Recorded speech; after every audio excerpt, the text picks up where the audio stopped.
E agora, na reta final da última temporada de Jinx, a gente vai finalmente saber se a determinação do Jae-kyun em defender o título vai ser o bastante, ou se os golpes sujos do Baek Jimin vão conseguir tirar o título dele. E aí pessoal, aqui quem fala é o Guto, sejam bem-vindos a mais um vídeo. Hoje a gente fala sobre o capítulo 51 de Jinx, né, tá aí chegando ao final da primeira temporada. Acho que tem só mais 2 capítulos, se eu não me engano, além dos especiais. E essa que definitivamente pode ser a luta mais difícil de toda a carreira do Jae-kyun, né. Então vamos comentar aí o que acontece no capítulo 51. Mas antes disso eu quero te lembrar e te pedir o like, porque ajuda bastante no canal, ajuda no engajamento. Se você é novo por aqui, se inscreve, ativa as notificações para ficar por dentro dos próximos vídeos. E claro, já me segue nas outras redes sociais, eu sou @gutonu em todas elas. E comenta à vontade ao longo do vídeo, né, pra me dizer aí o que você achou do capítulo, o que você concorda, discorda de mim.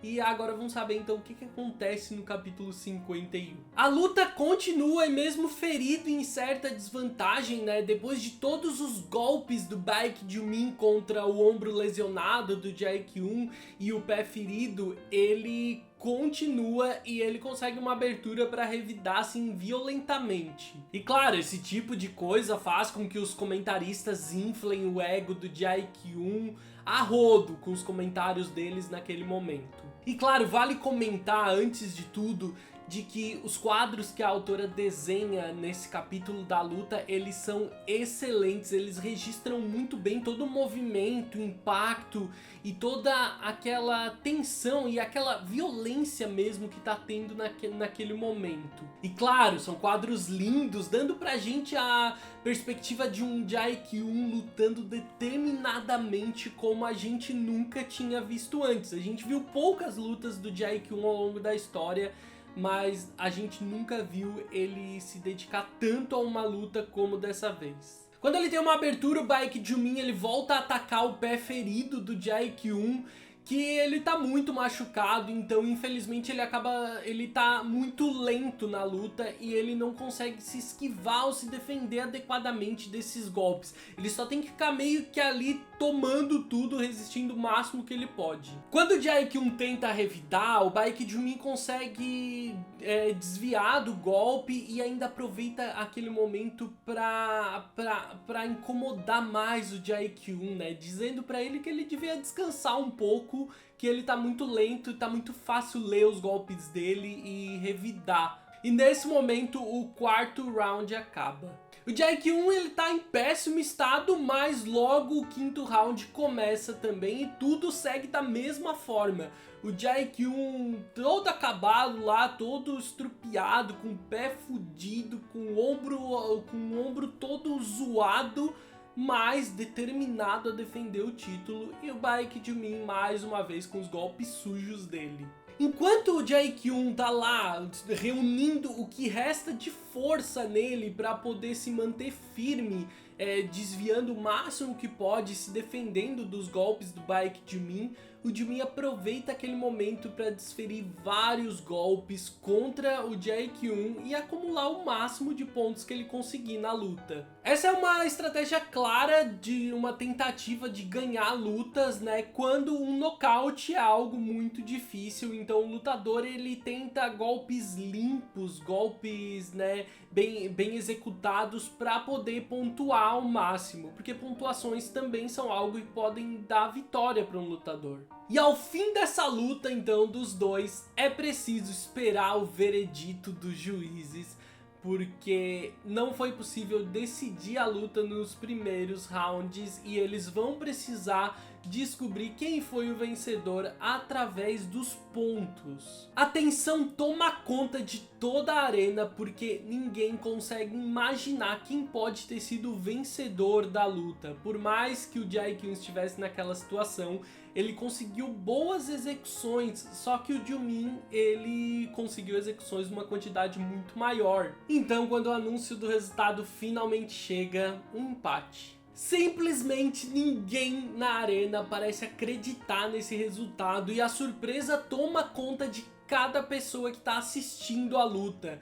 e cada uma das pessoas envolvidas nessa luta parece ser tomada de surpresa e mais algum sentimento diferente. Para o Jae-kyun, aquela surpresa parece inacreditável. Para o CEO da academia do Baekhyunmin, aquela surpresa é algo maravilhoso, é uma surpresa excelente. E pro Dan, depois daquela surpresa e daquele resultado, todo aquele desespero que tomava conta das emoções dele fica ainda mais intenso e se reflete em todo o corpo dele. O Jae-kyun fica lá incrédulo, enquanto os comentaristas descrevem o que parece ser o que a gente poderia entender que devem ser os sentimentos do Jae-kyun naquele momento. Depois de uma sequência imbatível de vitórias, depois de nunca ter sido derrotado, um empate para um cara como o Jae-kyun é basicamente uma derrota. Mas claramente todos entendem que a situação do pé do Jae-kyun foi um grande problema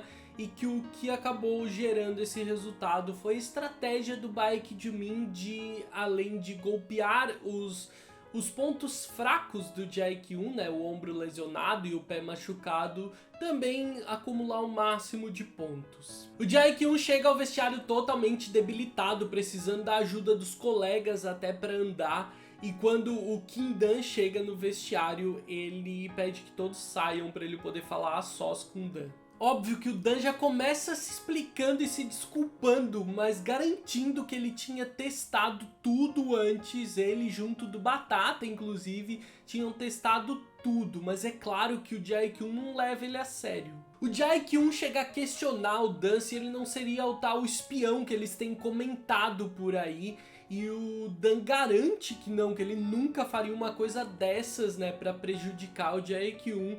Só que o Jae-kyun vai responder dizendo que ele viu fotos do Kim Dan com o CEO da outra academia. Então ele cospe vários absurdos pra cima do Kim Dan, dizendo que o Dan só pensa em dinheiro, né? E que se afinal de contas isso não é verdade, então por que ele não explica o que aconteceu?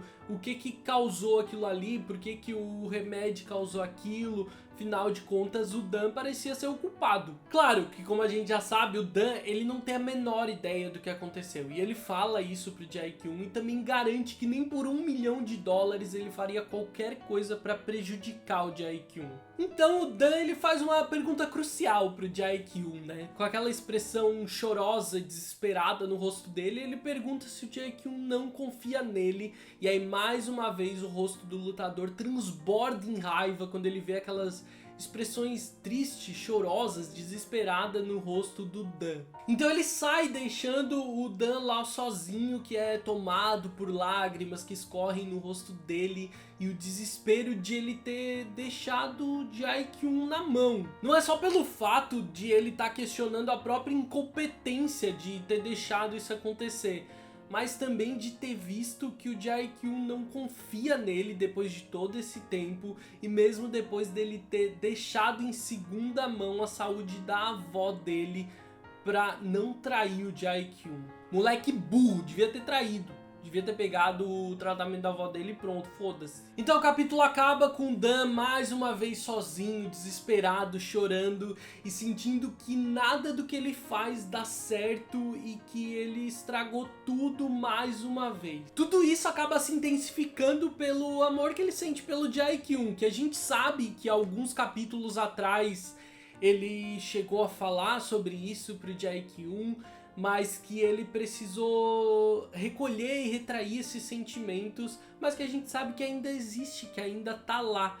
Então isso tudo ajuda a intensificar o desespero que ele tá sentindo nesse momento. E agora, como que o Kim Dan pode provar que nunca fez nada para prejudicar o Jae-kyun? Como ele pode continuar trabalhando pro Jae-kyun? Como o lutador vai lidar com o primeiro empate da carreira dele? Tem muito problema e muita coisa para ser respondida nessa reta final. Então é isso, em breve eu volto com o capítulo 52. Eu espero que vocês tenham gostado do vídeo. Eu vejo vocês no próximo vídeo. Um grande beijo.